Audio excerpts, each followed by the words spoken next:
महायुतीवरच आपला विश्वास दाखवलेला आहे। 12 जिल्हा परिषदांमध्ये भारतीय जनता पार्टी पुन्हा एकदा सर्वात मोठा पक्ष म्हणून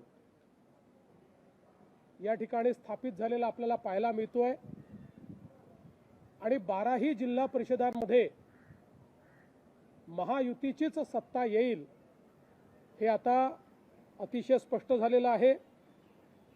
साधारण आपण बघितलं तर जवळपास या ठिकाणी 60 ठिकाणी भाजप नंबर 1 वर आहे। छत्रपती संभाजीनगर, सिंधुदुर्ग, सोलापूर, सांगली, धाराशिव, परभणी आणि सातारा।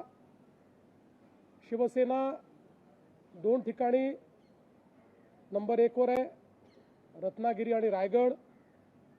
राष्ट्रवादी काँग्रेस पुण्यामध्ये नंबर 1 वर आहे आणि जिथे तीनही पक्ष एकत्रित लढलो अशा कोल्हापूर आणि लातूरमध्ये देखील आम्हीच नंबर 1 वर आहोत। महायुतीच नंबर 1 वर आहे।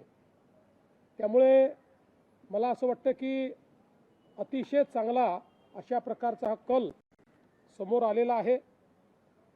भारतीय जनता पक्षाकरता देखील आपला 2017चा रेकॉर्ड हा भाजपने तोडलेला आहे। 2017 साली या जिल्हा परिषदांमध्ये भाजपला 141 जागा होत्या। आता अजून निकाल पूर्ण व्हायचे आहेत, पण घोषित झालेल्या निकालांमध्येच 236 जागा या भाजपला मिळालेल्या आहेत आणि भाजप हा नंबर 1 पक्ष म्हणून या ठिकाणी एस्टॅब्लिश झाला आहे।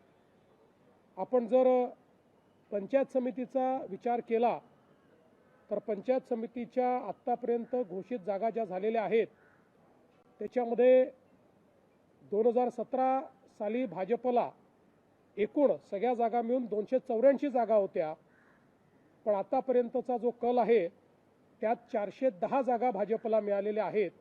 त्यामुळे एक मला असं वाटतं मोठी उडी ही भारतीय जनता पक्षाने मारलेली आहे आणि तशीच आमच्या मित्रांनाही चांगल्या जागा या ठिकाणी मिळालेल्या आहेत।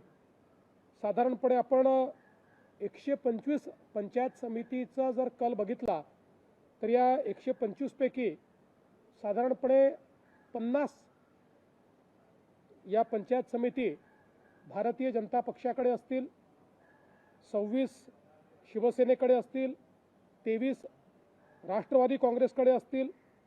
बाकी मग आपण विचार केला तर एक 7 ते 8 काँग्रेसकडे, 7 ते 8 शरद पवार यांच्या पार्टीकडे आणि उबाठाकडे 5 अशा पद्धतीची आत्ताची परिस्थिती आहे।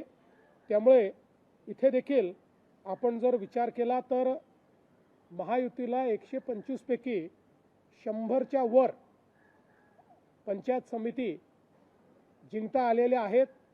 ही देखील मला असं वाटतं एक अत्यंत महत्त्वाची गोष्ट आहे।